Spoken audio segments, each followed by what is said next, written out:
So when I was 9 years old, I moved to this rich kid's school. And suddenly I realized I was poor because it's relative, as Einstein, it's all relative. And my classmates were mostly white guys. And I was one of the few Asians in the class. And these guys, their fathers owned the banks, they owned the plantations, they owned the car dealerships, they owned the meat packing company, they owned the ranches. And I'm going, how come my dad doesn't own that? So I remember raising my hand when I was 9 years old, talking to my fourth grade teacher, and I said, when am I going to learn about money? And she was this woman who should have retired 50 years earlier. She was so sick and tired of kids by this time. She says, the love of money is the root of all evil. And I said, what am I, in Sunday school? And I was this punky little 9-year-old kid. And she says, we don't teach money at school. I said, why not? And she couldn't answer me. And she got very flustered. She said, sit down, take your seat. And then I got curious. I said, why don't we learn about money? She says, go ask your father. He's my boss. You can bypass that school system because the school system will never teach you about money. The school system was designed to teach you to be an employee, which is important, or a doctor or a lawyer, a specialist, but never about money.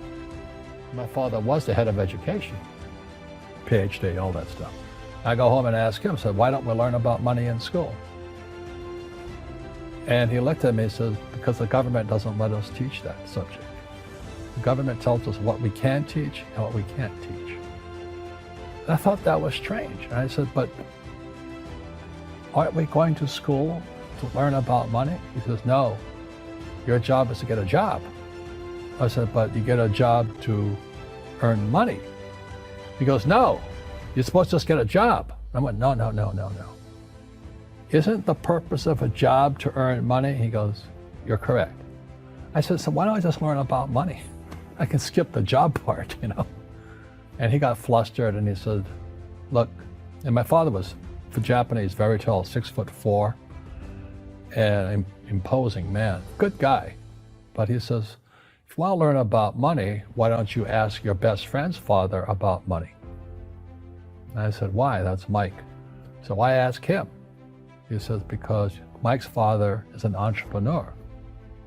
And I said, what are you? He says, I'm an employee. I'm a government employee. And I went, oh, what's the difference?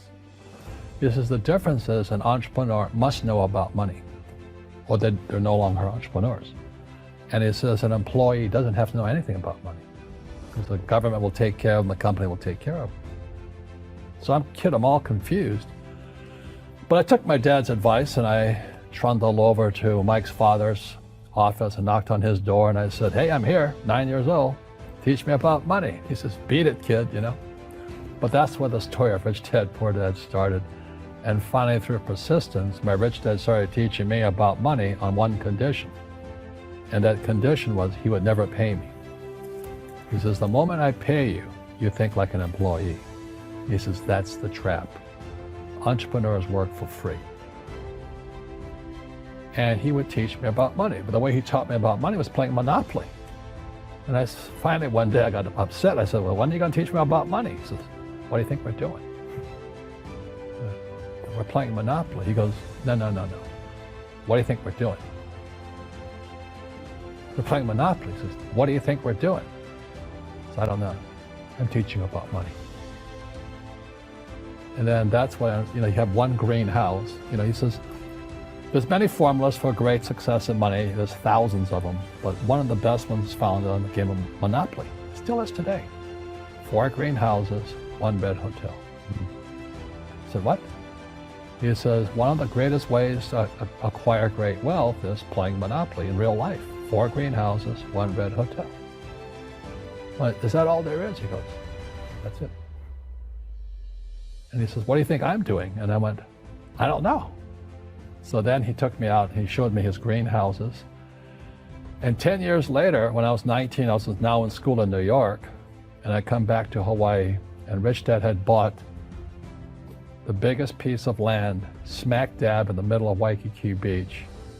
And when you go to Waikiki Beach today, you'll see the Hyatt Regency Hotel that was his hotel. Just like the game of Monopoly. Just like the game of Monopoly. Acquired assets and they became bigger assets. He just kept what's called an assemblage, because that property wasn't that big at the time, so he had to buy out all the small guys. Because Waikiki was a little dirt water little town.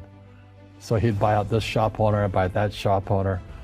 And it took him a while, but he finally assembled this large piece of property.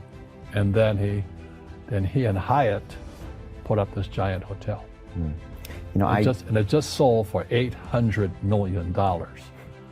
So that's how I learned about money. And that's because he refused to accept a paycheck. He says that the moment you accept the paycheck, your brain goes dead.